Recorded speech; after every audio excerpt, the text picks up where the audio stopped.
الحمد للہ وکفى وسلام علی عباده الذین اصطفى خصوصا علی سید ولد آدم محمد المصطفى والمجتبى والمرتضى وعلى آله وأصحابه لنا مقتدى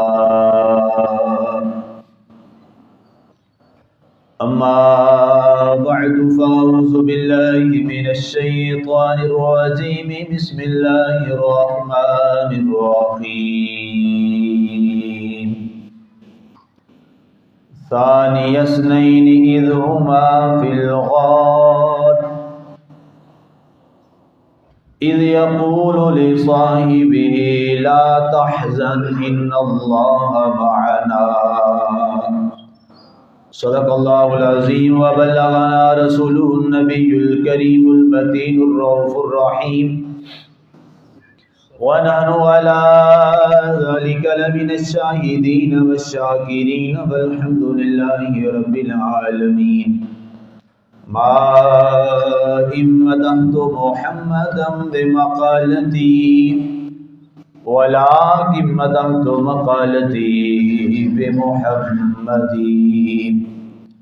لا يمكن الثناء كما كان حقه بعد از خدا بزرگ توئی قصہ مختصر یا الہی ہر جگہ تیری عطا کا ساتھ ہو جب بڑے مشکل چاہے مشکل کشا کا ساتھ ہو یا الہی گرمی محشر سے جب بھڑکے بدن دامن محبوب کی ٹھنڈی ہوا کا ساتھ ہو یا الہی جب چلوں تاریک راہ پلسرات آفتاب ہاشمی نور الہدا کا ساتھ ہو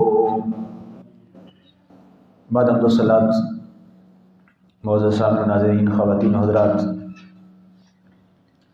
گزشتہ جمعۃ المبارک ہمارا خطبہ جمعہ المبارک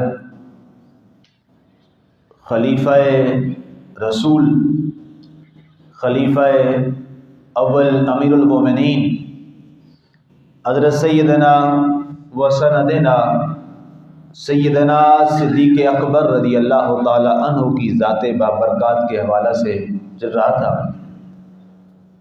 تو میں نے گزارش کی کہ آدھا آپ کی سیرت کا پہلو ہم انشاءاللہ اس جمعہ اور آئندہ جو بقیہ پہلو ہے وہ اس جمعے کا آپ سے وعدہ کیا، حسب وعدہ جہاں سے ہماری بات رکی اس خطبہ میں وہاں سے آگے بڑھتے ہیں۔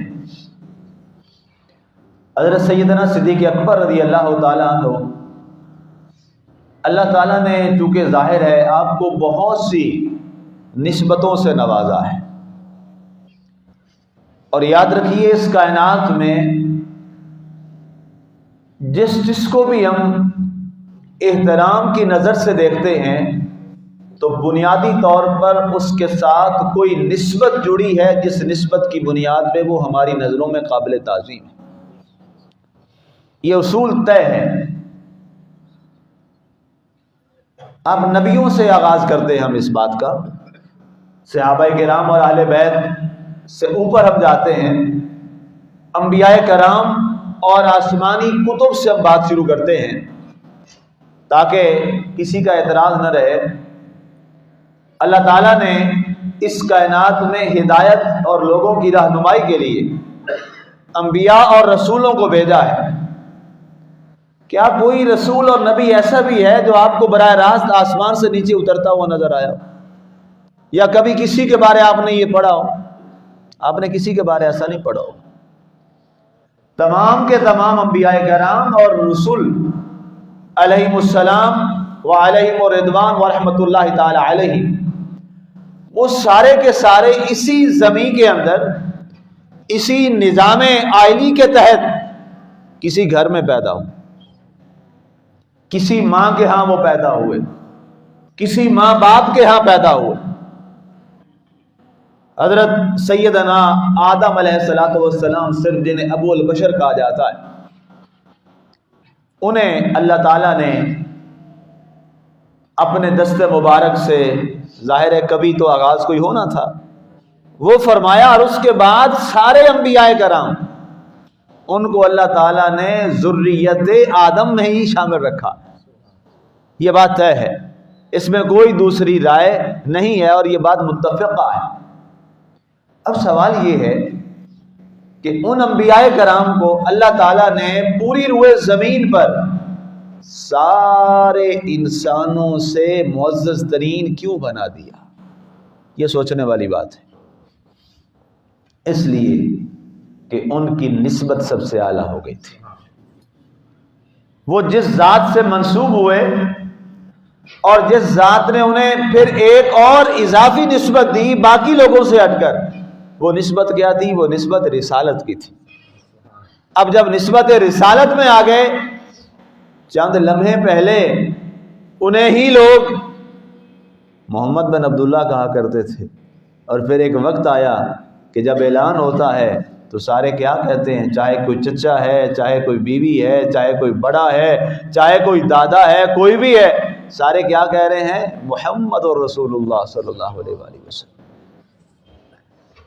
اور یہاں پر وہ بات بڑی خوبصورت ہمارے موضوع میں بڑی مناسب اور موضوع رہے گی. جب حضرت سیدنا عبداللہ ابن عباس رضی اللہ تعالیٰ عنہ سے پوچھا گیا، ظاہر آپ کے آقا کے چچا تھے، چچا جان رضی اللہ تعالیٰ عنہ، کہ اے حضرت عباس بن عبد المطلب، حضرت عباس سے پوچھا گیا، اے عباس بن عبد المطلب یہ بتائیے آپ بڑے ہیں یا آقا کریم علیہ السلام بڑے ہیں؟ اب ظاہر ہے بڑا سوال کرنے والے نے بھی کمال کیا، بڑا مشکل سوال کیا. آپ بڑے ہیں، چچا سے سوال ہو رہا ہے بھتیجے کے بارے میں، آپ بڑے ہیں یا محمد صلی اللہ علیہ وسلم بن عبداللہ بڑے ہیں؟ آپ نے فرمایا بڑے تو محمد صلی اللہ علیہ وسلم ہی ہیں، پیدا میں پہلے ہوا تھا. کیا محبت بھرا جواب ہے. بڑے تو آپ ہیں لیکن پیدا میں پہلے ہوا تھا. لوگ سبحان اللہ کی آواز بلند ہوئی، کہا کیا آپ کا خوبصورت انداز ہے حقیقت بتانے کا. آپ نے فرمایا اب ہمیں چچے اور بھتیجے کی نسبت سے نہ دیکھو، جیسے یہ ساری کائنات کے رسول ہیں، یہ عباس بن عبد المطلب کے بھی رسول اللہ ہے. اب یہ کیا ہے؟ ایک نسبت مل گئی. تو اب یہ ذات اور باقی رسول اور انبیاء کرام علیہ السلام تمام عظمت میں سب سے انسانیت سے بلند ہو گئے. اب یہ اس کے بعد تورات شریف لے لیں، زبور شریف لے لیں، انجیل پاک شریف لے لیں، قرآن پاک لے لیں. کتابیں تو اور بھی بہت ساری لکھی جاتی ہیں، اور بھی بہت ساری اچھی کتابیں ہوتی ہیں، لیکن ان کتابوں کو درجہ ساری کائنات کی کتابوں سے زیادہ عظیم ترین کیوں ہے؟ کیونکہ یہ نسبت ان کی جڑ گئی کسی نبی اور رسول کے ساتھ. اور وہ نسبت کہاں آگے جڑی؟ اللہ کی ذات کے ساتھ. اللہ کا کلام ہوا. اب اس کے بعد آ جائیے آقا کریم علیہ الصلوۃ والسلام کے صحابہ کرام رضوان اللہ تعالی علیہم اجمعین. ہم انہیں کیوں عظیم مانتے ہیں؟ اس لیے کہ ان کی نسبتیں جڑ گئی آقا کریم علیہ الصلوۃ والسلام کے ساتھ. آقا کے اہل بیت ہیں، انہیں ہم عظیم ترین کیوں مانتے ہیں؟ اس لیے کہ ان کا خاندانی تعلق ہو گیا میرے آقا کریم علیہ الصلوۃ والسلام کے ساتھ. اس لیے یاد رکھیے نسبتوں کے تعلق کو بحال رکھنا اور ان کا احترام کرنا اور ان کا ریگارڈ کرنا یہ دین کا حصہ. اس کو مت سمجھا جائے کہ شاید یہ کل کی باتیں ہیں، یہ جناب بعد میں آنے والوں کی باتیں ہیں، اور لوگ جناب آ کے کہتے ہیں جناب یہ تو شے کوئی نہیں، یہ تو چیزیں ہی کوئی نہیں، یہ تو کچھ بھی نہیں ہے. یاد رکھو اگر نسبت نکال دی جائے تو پھر کچھ بھی نہیں بچتا. آج جناب سوشل میڈیا پر سارا زور لگایا جاتا ہے یہ نسبتیں کچھ نہیں، یہ تعلق کچھ نہیں، اور ہمارے بیچارے بھولے بھالے لوگ ان کی جناب ایسی چرب زبانی کے اندر آ کر ایسے گر جاتے ہیں، وہ کہتے ہیں بالکل بات درست ہے، تو بس یہ رسالت اور اللہ کی ذات اور قرآن. تو سوال یہ ہے کہ بھائی سوال کرنے والوں یہ ذرا پوچھو تو صحیح اس سے، اس بات کرنے والے سے کہ تو یہ تو بتا کہ یہ قرآن کے لفظوں کو احترام کیوں دے رہے ہو؟ تھے تو باقی بھی عبد المطلب کے پوتے، ایک پوتے کو احترام کیوں دے رہے؟ کیا وجہ ہے؟ نسبت کہیں جڑی ہے نا، اور نسبت سب سے اعلیٰ جڑی ہے. کس سے جڑی؟ میرے اللہ کے ساتھ محبوبیت کی نسبت جڑ گئی. اب یہ نسبت کا تعلق یہ کہنا کہ یہ 6 صدیاں پہلے کی بات ہے، نہیں. نسبت کا تعلق تو روز ازل سے چل رہا ہے. میرا موضوع یہ نہیں ہے، اس پہ انشاءاللہ پھر کبھی بات کریں گے. یہ تو میں نے ابتدائیہ میں جناب سیدنا صدیق اکبر کی نسبت کی چونکہ بات تھی، اس لیے میں نے یہ پورا ایک موضوع بنا لیا اور پس منظر اس کا بیک گراؤنڈ بتا دیا. مگر نہ اس ایک لفظ کے لیے نسبت، صرف ایک یہ لفظ جو نسبت ہے، اس کے بیان کرنے کے لیے کم از کم 4-5 جمعے کے خطبے چاہیے. اور اس کو میں آپ کو لے چلوں آغاز سے.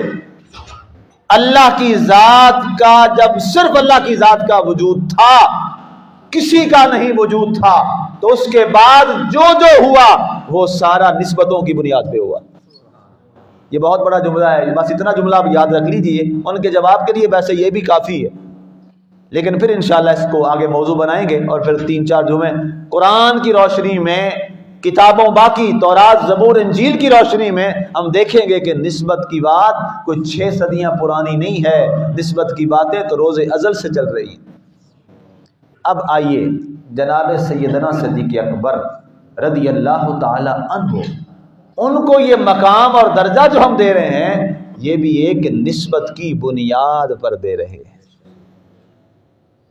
اچھا، صحابہ کرام کا نام بھی لیتے ہیں، ان کے نام پہ جلسے بھی کرواتے ہیں، ان کے نام پہ جلوس بھی نکال لیتے ہیں، اور پھر نسبت کا انکار کر دیتے ہیں. تو بھائی صحابی کون ہوتا ہے؟ پہلا سوال تو یہ ہے، صحابی کون ہوتا ہے؟ کلمہ تو جو ابو بکر صدیق رضی اللہ تعالیٰ عنہ نے پڑھا، ہم نے بھی وہی نہیں پڑھا کہ ہمارا کوئی اور کلمہ ہے. ہمارا بھی وہی کلمہ ہے، اور کلمہ بھی ایک ذات نے ہمیں دیا، جناب رسالت مآب صلی اللہ علیہ وسلم نے. انہوں نے بھی وہی کلمہ پڑھا تو مسلمان ہوئے، ہم نے بھی وہی کلمہ پڑھا تو مسلمان ہوئے. تو پھر فرق کیا ہے کہ یہ آپ کے سامنے بیٹھنے والا آپ کا امام ان کی جوتوں کے ذرے کے لائق بھی نہیں ہے، وہ اتنے عظیم ہیں؟ وجہ کیا ہے؟ اگر صرف کلمہ کی بات ہے تو پھر تو برابری ہونی چاہیے. کلمہ آپ نے بھی، میں نے بھی، انہوں نے بھی، کلمہ تو ایک پڑھا، لا الہ الا اللہ محمد رسول اللہ صلی اللہ علیہ وآلہ وسلم. لیکن وہ عظمتوں کی اس بلندی پر کیسے چلے گئے؟ کیا بنیاد ہے؟ تو صرف ایک ہی جواب ہوگا، اس لیے کہ وہ صحابی رسول ہیں. اچھا، صحابی رسول ہیں تو صحابی بنتا کیسے؟ کیا کلمہ پڑھنے سے صحابی بنتا ہے؟ تو پھر آپ بھی ہو گئے. کلمہ پڑھنے سے صحابی بنتا ہے؟ کلمہ پڑھنے سے مسلمان بنتا ہے. یہ باتیں سمجھے ذرا. اور آج ہمارے ہاں چونکہ ظاہر ہے دین پر ریسرچ نہیں ہوتی، دین کو خود سیکھا نہیں ہوتا، اس لیے جو جہاں سے سنا اس پر چڑھ دوڑے، اور ہمیں لمبے لمبے جناب وہ کلپ بھیج کہتے ہیں یہ سن کے ہمیں جواب دے. بھائی عذاب ہم کیا کریں، کتنے کلپ سنیں، کتنے کے کون کون سے سنیں. اب یہ توجہ سے سن لیں بات. کلمہ پڑھنے سے کیا انسان بنتا ہے؟ مسلمان. تو پھر صحابی کیسے بنتا؟ پوری دنیا کے سارے لوگوں کا اس بات پر اتفاق ہے کہ جس نے ایمان کی حالت میں محبت رسول اور غلامی رسول اور عشق رسول میں ڈوب کر آقا کریم کے چہرہ انور کو آپ کی ظاہری حیات میں دیکھا اور اسی پر اس کی موت آئی، اسے صحابی رسول کہتے ہیں. اسے کیا کہتے ہیں؟ صحابی رسول کہتے ہیں. اب بتائیے سیدنا صدیق اکبر رضی اللہ تعالی عنہ کا درجہ اور مقام کلمہ پڑھنے کی صرف بنیاد پہ نہیں ہوا، وہ تو آپ کو اور مجھے بھی اللہ نے دیا ہے. ان کا مقام اور درجہ کسی نسبت سے ہوا ہے، اور وہ نسبت کیا ہے کہ ان کی نگاہوں میں چہرہ والضحیٰ آ گیا تھا ظاہری طور پر. اب وہ کیا کہلائے؟ صحابی رسول کہلائے. اب اس میں تو ظاہر ہے سارے آ گئے، آخری صحابی حضرت ابو طفیل رضی اللہ تعالیٰ عنہ تک، تو اب ان میں یہ ممتاز اور بلند کیسے ہوئے؟ اب جس کا قرب جتنا زیادہ رسول کے ساتھ بڑھتا چلا گیا، اتنا اس کا درجہ باقی صحابہ میں اور بلند ہوتا چلا گیا۔ اب ذات کیا ہے، محور کیا ہے، یہ بھی عقیدہ سمجھ لیجئے۔ نسبتوں کا بنیادی مرکز اور جو محور ہے وہ صرف ذات رسول صلی اللہ علیہ وآلہ وسلم ہے۔ یہ آپ کی ذات ایک سینٹر ہے، ایک سینٹرل پوائنٹ ہے، اور اس کے گرد وہ جو مدار میں چیزیں چل رہی ہیں، جتنی وہ قرب میں آتی چلی جائیں گی، اتنا ان کا مقام باقیوں سے بلند ہوتا چلا جائے گا۔ اب سیدنا صدیق اکبر رضی اللہ تعالیٰ عنہ، پچھلے جمعہ میں نے عرض کیا کہ آپ قرب کے کس درجے پر تھے، کس مقام پر تھے، کہ اللہ تعالیٰ نے قرآن میں اس معیت کو بیان کیا ہے، لا تحزن ان اللہ معنا۔ معیت جو ہے یہ رسول اللہ صلی اللہ علیہ وسلم نے بیان نہیں کی، یہ معیت خود خدا نے بیان کی ہے۔ اب گویا سیدنا صدیق اکبر کی معیت، آپ کا قرب، آپ کا ساتھ، یہ بیان کون کر رہا ہے؟ خود اللہ قرآن میں بیان فرما رہا ہے سورہ توبہ شریف کے اندر۔ معنا، اس لفظ پہ غور رہے، معنا ہمارے ساتھ، اور یہ تلاوت کا حصہ ہے، یہ نماز کا حصہ ہے، ہم اس کو نماز میں تلاوت کرتے ہیں، قرآن کا حصہ ہے۔ اب وہ قرب جب ظاہر ہے، اب دیکھیے جس کی معیت کو اللہ بیان کرے تو پھر اس کا سٹینڈرڈ اور لیول بھی تو اسی حساب کا ہوگا نا، اس کی بلندی بھی تو اسی حساب کی ہوگی۔ اور اس کی میں آپ کو چھوٹی سی ایک مثال دیتا ہوں۔ آقا کریم علیہ الصلوۃ والسلام نے فجر کی نماز پڑھائی۔ اب اس قرب کو آپ نے سمجھنا ہے۔ نماز پڑھانے کے بعد آپ نے ارشاد فرمایا، تم میں سے کون ہے جو روزے کے ساتھ؟ اور ظاہر رمضان کا تو مہینہ تھا نہیں، رمضان کے مہینے میں یہ پوچھنے کا کوئی تو کی نہیں بنتا، باقی ایام تھے، سارے چپ بیٹھے۔ گرمی، بلا کی شدت، عرب کے پھر نفلی روزے رکھنے کوئی آسان کام تو نہیں ہے، پھر جہاد بھی لڑنے ہیں، پھر کھانے کو بھی کچھ نہیں ہے، کھجور پانی مل گیا نہ ملا۔ آقا نے پھر سوال کیا، تم میں سے روزے میں کون ہے؟ آہستہ سے سیدنا صدیق اکبر نے ہاتھ اٹھایا، حضور میں روزے سے۔ اللہ اکبر، اللہ اکبر۔ اچھا، سیدنا فاروق اعظم اور سیدنا صدیق اکبر کا بھی ایک عجیب محبت والا ماحول تھا، نیکیوں میں بڑا کمپٹیشن کرتے تھے فاروق اعظم سیدنا صدیق اکبر رضی اللہ تعالیٰ، یہ مقابلے کیا کیجئے نیکی میں آگے بڑھنے کے۔ سیدنا فاروق اعظم فرماتے ہیں کہ میں ہر وقت اس کوشش میں رہتا تھا کہ صدیق اکبر کا مقابلہ کروں نیکیوں، لیکن کیا کرتا، ہر بار ہی ہار جاتا۔ لیکن یہ ہار بھی ہار نہیں ہے، یہ جیت ہے۔ یہ کیا ہے؟ یہ جیت ہے۔ میرے آقا کے ہر صحابی کا اپنا اپنا مقام، اور ہر ایک سے ایک بڑھ کر، یہاں کم تو ہے ہی کوئی نہیں۔ اب اس کے بعد آقا کریم علیہ الصلوۃ والسلام نے دوسرا سوال کیا، تم میں کوئی ہے جو صدقہ کر کے آیا؟ اچھا، نماز فجر ہے، کوئی ظہر نہیں ہے یا عصر نہیں ہے، نماز فجر ہے، اور اول وقت میں آقا اکثر پڑھاتے تھے۔ اول وقت میں بلال حبشی اذان پڑھتے، آقا ساتھ ہی تشریف لے آتے اور اذان پڑھاتے تھے۔ صحابہ تو پہلے شوقین لوگ تھے، وہ تھوڑے تھے کہ اتنا ٹائم ہوگا پھر جائیں گے، وہ تو پہلے مسجد بھری ہوتی تھی۔ آقا کریم علیہ السلام نے فرمایا، تم میں سے کوئی ہے جو صدقہ دے کے آیا ہو، کسی کو کھانا کھلا کے آیا ہو؟ سیدنا فاروق اعظم نے عرض کی، فدا کا ابھی و امی یا رسول اللہ، حضور ماں باپ قربان ہو جائے، ابھی تو فجر پڑی ہے، اب یہاں سے جائیں گے تو کو پکا کے کھلائیں گے، ابھی کس نے، ابھی آقا ابھی کیسے کر لیتے؟ آقا نے فرمایا، فاروق اعظم ابھی ٹھہر جاؤ، سوال کرنا۔ پھر سوال کیا، تم میں کوئی ہے جو کسی کو کھلا کے آیا ہو، کسی بھوکے کو کھلا کے آیا ہو؟ سیدنا صدیق اکبر رضی اللہ تعالیٰ عنہ پہ ہاتھ پڑا۔ اللہ اکبر، اللہ اکبر، اللہ اکبر، حضور میں کھلا کے آیا ہوں۔ فاروق اعظم کہتے ہیں میں نے ایسے دیکھا اور میں اندر سے ہل گیا، کہ فجر کی نماز ہے اور واہ صدیق اکبر تو ابھی کھانا کھلا کے آیا ہے لوگوں، صدقہ کر کے آیا ہے۔ کہا حضور اگر میں پوچھ سکتا ہوں یہ بات؟ آقا نے فرمایا صدیق اکبر بتا، فاروق پوچھنا چاہتے ہیں، عمر بن خطاب پوچھنا چاہتے ہیں۔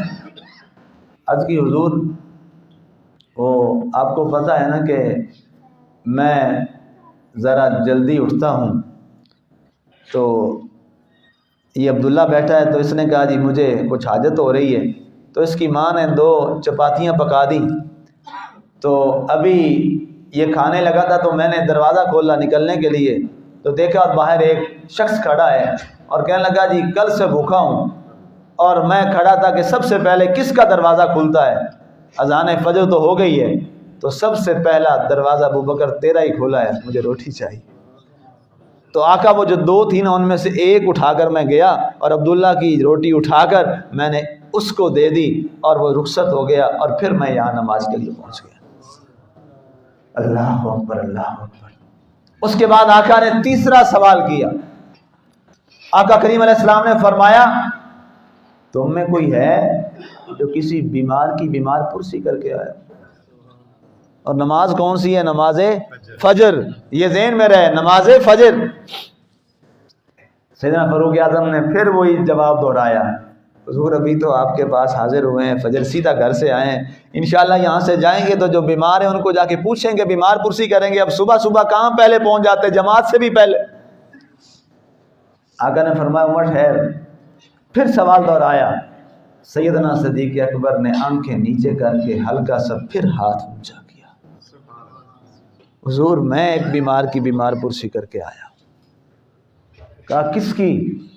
کہا حضور میرا دوست ہے نا عبد الرحمن بن عوف رضی اللہ تعالیٰ عنہ، تو وہ بیمار ہے، کچھ دنوں سے مسجد نہیں آ رہا، تو مجھے یہ یقین ہے کہ وہ تہجد میں ضرور اٹھتا ہے، تہجد وہ ضرور پڑھتے ہیں۔ تو میں نے تہجد ادا کی تو سیدھا اس کے گھر میں گیا، ہلکا سا دروازہ کھٹکھٹایا کہ بیمار ہے کہیں آرام نہ کر رہا، سو نہ رہا ہو۔ تو جو ہی میں نے ہلکا سا دروازہ کھٹکھٹایا نا، تو میرا دوست تھا، اس کو بھی پتہ چل گیا اس وقت اور کوئی نہیں آتا سوائے ابو بکر کے، تو اندر سے ہی آواز دی انت ابو بکر، کیا ابو بکر ہو؟ تو میں نے قلت نعم، میں نے کہا ہاں ابو بکر ہوں۔ کہا افتح الباب تعال الیہ، دروازہ کھول کے اندر آ جاؤ۔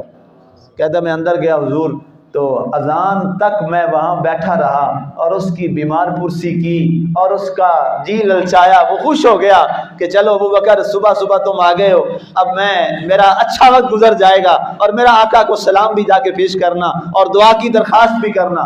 آقا میں ایک بیمار کی بیمار پرسی کر کے آیا۔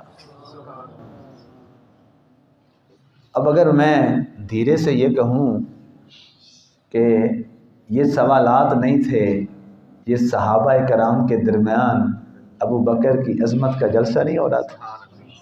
ہاں جی، یہ ساری باتوں کا آقا کریم کو پتا تھا کہ یہ کون کر کے آیا ہے۔ بتانا یہی چاہتے تھے کہ اے صحابہ کرام یاد رکھنا، جو میرا ابو بکر ہے، جس کو معیت کا میں نے شرف دیا ہے، وہ ایسا نہیں ہے، اس کا ظاہر باطن ایسا ہے کہ اب وہ حضور صلی اللہ علیہ وسلم کے مزاج مبارک میں ڈھل چکا ہے۔ اور سیدنا صدیق اکبر، آپ کی محبت کا یہ عالم تھا۔ آپ، یہ لکھا ہے سیرت نگاروں نے بڑا، اور یہ توجہ سے سنیے گا، بڑا سینسٹیو جملہ ہے، آپ آقا کی محبت میں اتنا ڈھل چکے تھے، اتنا ڈھل چکے تھے، مزاج یار میں ایسے فنا ہو چکے تھے، ایسے فنا ہو چکے تھے کہ آپ کی سورہ مبارکہ بھی آقا کے ساتھ ملتی جلتی ہو گئی تھی، ادائیں ساری ویسے کر لیں۔ یہ ہوتی ہے محبت، یہ ہوتی ہے محبت۔ پھر جس سے محبت ہو تو پھر انسان اپنا سارا کچھ اس کے مطابق کر لیتا ہے۔ چلنا آقا جیسا، بیٹھنا آقا جیسا، لباس آقا جیسا، تصور آقا جیسے، بات کا انداز میرے آقا جیسا۔ اور لکھا سیرت نگاروں نے جب آپ ہجرت کر کے مدینہ منورہ تشریف لے گئے نا، تو وہاں آقا کریم علیہ الصلوۃ والسلام کے ساتھ آپ بیٹھے ہیں تو آنے والے اجنبیوں کو پتہ نہ چلتا کہ ان میں نبی کون ہے، تو کئی آ کر سیدھا صدیق اکبر کے آ کے ہاتھ پہ آ کے بوسہ دیتے اور آقا کو چھوڑ کے آپ کے دست مبارک پہ آ کے بوسہ دیتے، یہ سمجھ کر کے یہ اللہ کے نبی ہیں۔ تو سیدھا صدیق اکبر فرماتے ہیں میں نے سوچا میں اب کیا کروں کہ فرق پتہ چل جائے کہ آقا یہ ہے غلام یہ ہے۔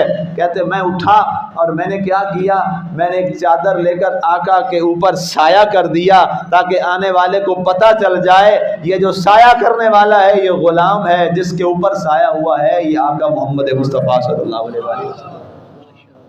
یہ محبت تھی، یہ پیار تھا، یہ عشق تھا، اور اس عشق کے اندر کمال ہے۔ جہاں آقا کی بات آئی، سیدنا صدیق اکبر آقا کے وصال پاک کے بعد جب خلافت پر متمکن ہوتے ہیں، یہ دو چار جملے جاننا بڑے ضروری ہیں۔ آپ نے ساروں کو ایک طرف کر دیا، میرے آقا کے فیصلوں کو من و ان اسی طرح قائم رکھا، اور اس میں سب سے بڑھ کے جو بات ہے وہ حضرت اسامہ کی لیڈرشپ کی ہے۔ آقا کریم صلی اللہ علیہ وسلم نے اپنا کمانڈر بنایا تھا، اب عمر ان کی بہت تھوڑی تھی، حضرت اسامہ رضی اللہ تعالیٰ عنہ کی، آقا کا وصال ہو گیا، اب سیدنا فاروق اعظم سمیت کثیر صحابہ ہے، اے ابو بکر یہ بدل دیجئے، یہ چھوٹا ہے، یہ بچہ ہے، ہم کسی اور بڑے کمانڈر کو بھیجتے ہیں، اب آقا کا وصال ہو گیا ہے، لوگ دشمنی اسلام میں زیادہ آگے بڑھائے ہیں اور وہ زیادہ مضبوط ہو گئے ہیں، آپ ان کو رہنے دیں۔ آپ نے فرمایا فاروق اعظم، اے عثمان غنی، اے بدری صحابہ، تم سارے میرے خلاف اگر تلواریں لے کر بھی آ جاؤ، میں اسامہ کو نہیں ہٹاؤں گا جس کو میرے محمد نے منتخب کیا ہے۔ یہ ہوتی ہے محبت۔ تراویحوں کی بات آئی، یہ سنیے غور سے بات۔ سیدنا صدیق اکبر نے فرمایا، حضرت عمر فاروق، حضرت ابی، یہ سارے صحابہ بڑا زور لگایا، جماعت شروع کروایا، آپ نے فرمایا نہیں، ابو بکر اپنی زندگی میں نہیں کروائے گا جو میرے آقا نے نہیں کروایا۔ سیدنا فاروق اعظم نے شروع کروائیں مسجد نبی شریف میں، جناب سیدنا صدیق اکبر، اس پر لکھا سیرت نگاروں نے کہ واہ یہ والا معاملہ صرف ابو بکر کے حق میں ہی آیا ہے۔ ڈٹ گئے، جو بات آئی، منکرین زکوٰۃ آئے، آپ نے فرمایا جو حصہ اللہ اور اس کے رسول نے مقرر کیا ہے میں وہ لے کے چھوڑوں گا چاہے مجھے تلواریں اٹھانی پڑے، اور آپ نے تلواریں اٹھائیں اور آپ نے وہ حصہ لیا۔ تاریخ آج بھی شاہد اور گواہ ہے۔ اور پھر اس کے بعد سیدنا صدیق اکبر رضی اللہ تعالیٰ عنہ، آپ کی قربانیاں، آپ کے مال، یہ سارے یہ ایک لمبی داستان ہے اور یہ بڑے لمبے لمبے موضوع ہیں، بس اتنا اشارتاً پوچھ لوں، اگر آپ کو یہ بات سنا دوں تو یہ ضرور سن کے اپنے ایمان کو تازہ کیجئے گا۔ اس دنیا کے اندر جس نے صرف مال نہیں اپنی جان کا نذرانہ بھی دیا ہے، اپنے لباس کو بھی پیش کر دیا ہے، اپنی ذات کو بھی پیش کر دیا ہے، وہ جناب سیدنا صدیق اکبر رضی اللہ تعالیٰ۔ انسان سب کچھ دے دیتا ہے، اپنے تن کا لباس تو کوئی نہیں نہ دیتا، کہتا جی جو تھا دے دیا، اب یہ تو لباس پہنا تو اللہ کا حکم ہے، فرض ہے، اپنے اوپر رکھا ہوا ہے۔ سیدنا صدیق اکبر فرماتے ہیں، آپ کا خود قول مبارک ہے، کہتے جب سارا سامان لے کے جانا تھا نا تو راستے میں سبحان اللہ، یہ ہوتی ہے محبت، محبت یہ ہے۔ راستے میں اچانک خیال آیا، کہا اگر آقا نے یہ پوچھ لیا ابو بکر تن کے کپڑے تو پہنے ہوئے ہیں، واپس آئے، گھر بیوی سے کہا مجھے بوریا اور ٹاٹ جو پڑے ہوئے ہیں نا ہمارے یہاں پہ لیٹنے سونے کے لیے وہی دے دو اور کچھ نہیں ہے، تو وہ بوریا اٹھایا، گرم، گرمی بلا کی، اور اوپر گرم وہ بوریا پہن کے اس کو اوپر لپیٹ کے وہ لباس بھی اس میں رکھ کے تبوک کے موقع پہ آقا کی بارگاہ میں پیش کرتے ہیں اور عرض کرتے ہیں آقا یہ آپ کی بارگاہ میں سب کچھ ہے۔ تو سوال کرنے والے سبحان اللہ محبوب خدا کا سوال بھی کیا کمال ہے، وہ سوال کی لذت ضرور حاصل کیجئے۔ آقا نے فرمایا ما بقیت لأہلیک یا ابا بکر، وفی روایت ما ترکت لأہلیک یا ابا بکر، دونوں روایتیں ہیں۔ اے ابو بکر یہ بتا اپنے گھر والوں کے لیے کیا چھوڑ آیا ہے؟ کہا ترکت اللہ و رسولہ، اللہ اور اللہ کے رسول کو ہی چھوڑ آیا۔ کچھ نہیں چھوڑ آیا، سب کچھ لے آیا، سب کچھ لے آیا۔ اس وقت سیدنا صدیق اکبر جو مقابلہ کرنے، فاروق اعظم پہلے پہنچے ہوئے تھے آدھا مال لے کے، اٹھے اور کہا لوگوں سن لو، ابو بکر کا مقابلہ نیکیوں میں کوئی نہیں کر سکتا، کوئی نہیں کر سکتا۔ اور پھر جب وقت وصال آتا ہے، اب وہ میت والا معاملہ، سبحان اللہ، قرآن نے کہا تھا نا ان اللہ معنا، یہ میت ہونی تھی۔ اگر غار میں میت تھی، وہاں آیت یہ والی آئی تو یہ میت مزار میں بھی ہونی تھی۔ جب وصال ہوا، حالانکہ یہ جو حضور صلی اللہ علیہ وسلم کا روضہ انور ہے نا، یہ حجرہ ہے حضرت اما عائشہ صدیقہ کا، یہ گھر ہے حضرت اما عائشہ صدیقہ رضی اللہ تعالیٰ عنہ کا۔ اور نبیوں کے بارے یہ اصول ہے، قاعدہ ہے، یہ مسئلہ ہے کہ ان کا جہاں وصال ہو انہیں وہیں دفن کرتے، انہیں منتقل نہیں کرتے۔ اب آپ کا وصال کہاں ہوا؟ حجرہ اما عائشہ صدیقہ رضی اللہ تعالیٰ عنہ۔ تو اب آپ کے لیے تو مسئلہ ہی کوئی نہیں تھا، اپنی بیٹی تھی، بیٹی کو پیغام دیتے کہ بیٹی وہاں میری جگہ بناؤ، میرا وقت آ گیا ہے، نہیں، بھیجا اپنے بیٹے کو، کہا جاؤ عبد الرحمن، ام المومنین، سبحان اللہ، لفظ سنیے ذرا غور سے، باپ کہہ رہا ہے بیٹی کو جاؤ ام المومنین عائشہ صدیقہ سے پوچھو، مومنوں کی ماں، اپنا رشتہ ختم کر دیا، محبوب والا رشتہ قائم رکھا۔ یہ ہوتا ہے ابو بکر صدیق، ایسے نہیں بنتا، سب کچھ قربان کرنا پڑتا ہے۔ حالانکہ ہم تو اپنے رشتے قائم رکھتے ہیں، آپ نے بیٹی اور باپ کا رشتہ کاٹ دیا، ختم کر دیا، کہا جاؤ ام المومنین عائشہ صدیقہ سے پوچھو کیا مجھے اجازت ہے کہ میں یہاں دفن ہو جاؤں، میرا وقت آنے والا ہے، پہلے پوچھ لو۔ پھر سوچا کہا واپس آ جاؤ، کہا ہو سکتا ہے وہ محبت میں اب کہہ دے یا خلیفہ ہوں، اب نہ کرو، میری موت کے بعد میرا وقت قریب آ چکا ہے، اب نہ جاؤ، جب میں دنیا سے چلا جاؤں پھر میں خلیفہ نہیں رہوں گا، پھر جا کے پوچھنا، اگر اجازت مل جائے تو پھر چلے دفن کر دینا۔ اور اس کے بعد جب وہاں سے اجازت ملے پھر بھی دفن نہیں کرنا، پھر دروازہ مصطفیٰ پہ میرا جنازہ رکھ کے آقا سے پھر اجازت طلب کرنا۔ سبحان اللہ، سبحان اللہ۔ اگر آقا سے اجازت پھر مل جائے تو پھر دفن کرنا، وگرنہ جنت البقیع میں دفن کر دینا۔ حسب وصیت سارا معاملہ ہوا، ظاہر بیٹی تھی، بیٹی کے لیے تو یہ اور خوشی کی بات تھی۔ اب بات آقا کی بارگاہ میں گئی، جنازہ لایا گیا، جناب فاروق اعظم رضی اللہ عنہ کا جنازہ پڑھایا، جنازہ کے بعد جنازہ اٹھا کر لایا گیا روضہ رسول کے سامنے، اور وہاں جا کر اجازت طلب کی آپ کے صاحبزادے نے، آقا آپ کا غلام آیا ہے اور اس نے کہا کہ اجازت طلب کی ہے، اگر اجازت ہو تو ٹھیک ہے، وگرنہ جنت البقیع میں۔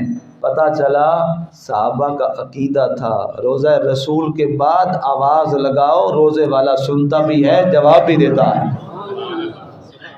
ہاں جی، یہ صحابہ کرام کا عقیدہ تھا، وگرنہ کون ایسا کرتا۔ جنازہ رکھا گیا، آواز لگائی گئی تو اندر سے آواز کیا آئی؟ اوصل الحبیب الحبیب، یار کو یار سے ملا دو، یار کو یار سے ملا دو۔ اور دروازہ کھل گیا، آقا کریم علیہ الصلوۃ والسلام کے روضہ انور میں آپ کو وہاں دفن ہونے کا اعزاز ملا۔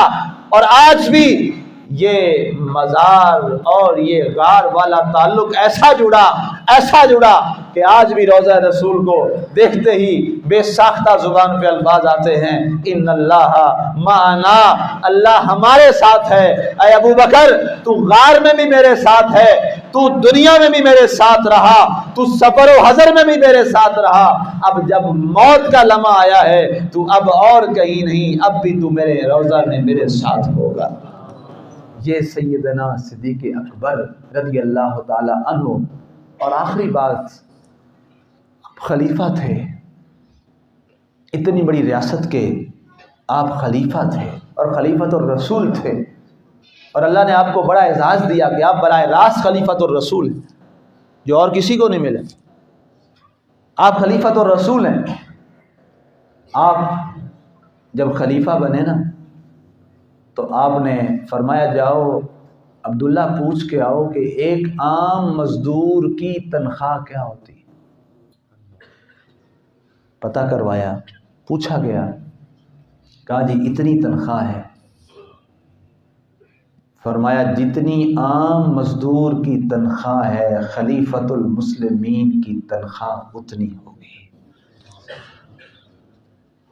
یہ ہے مسلمان خلیفہ، یہ ہے مسلمانوں کا حکمران۔ اور آج جو ہمارے ساتھ ہے وہ ہم سب کے سامنے ہے۔ وہ باتیں کر کے میں ممبر کے تقدس کو پامال نہیں کرنا چاہتا، بچہ بھی جانتا ہے، نوجوان بھی جانتا ہے، بزرگ بھی جانتا ہے۔ آج صرف نام کے ساتھ صدیقی لکھنے سے بات نہیں چلے گی، آج صرف کہہ لینے سے بات نہیں چلے گی، اصل تو کردار صدیقی کو زندہ کرنے کی ضرورت ہے۔ اور آپ جب خلیفہ تھے نا تو آپ دیکھتے چڑیوں کو اڑتی ہوئی، یہ آپ کی سیرت میں لکھا ہے، آپ ان کو دیکھ کے حسرت کرتے اور جملہ پتہ کیا بولتے؟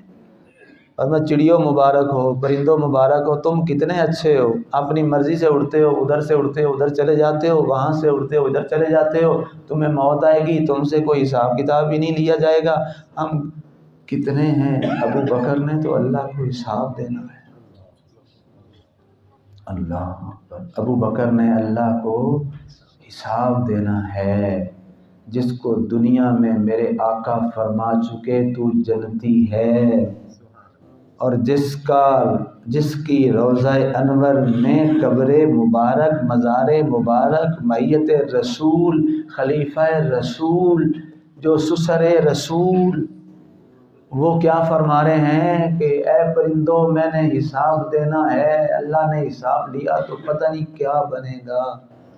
ہم تو کسی شمار میں ہی کوئی نہیں ہیں، ہم تو کسی کھاتے میں ہی نہیں ہیں۔ ہم کتنا روزانہ کتنا سوچتے ہیں کہ ہم نے حساب دینا۔ آج سیدنا صدیق اکبر کے اس دوسرے خطبے کے موقع پر ایک میرا سوال لے کے ضرور جائیے گا، میری ساری محنت پوری ہو جائے گی، میرا یہ پون گھنٹے کا بیان پورا ہو جائے گا کہ آج کے بعد سونے سے پہلے ہر ایک بندہ سیدنا صدیق اکبر کا یہ لفظ کانوں میں دہرا کر اپنے آپ سے سوال کرے کہ میاں تو نے حساب دینا ہے۔ سب سے پہلے میں اپنا گریبان پکڑ کے کہتا ہوں، سرور تو نے اپنا حساب دینا ہے۔ اور میرا یقین ہے کہ جب ہم اپنے آپ سے یہ سوال کریں گے نا اور اپنا احتساب کریں گے تو پھر انشاءاللہ ہماری قبر روشن ہو جائے گی۔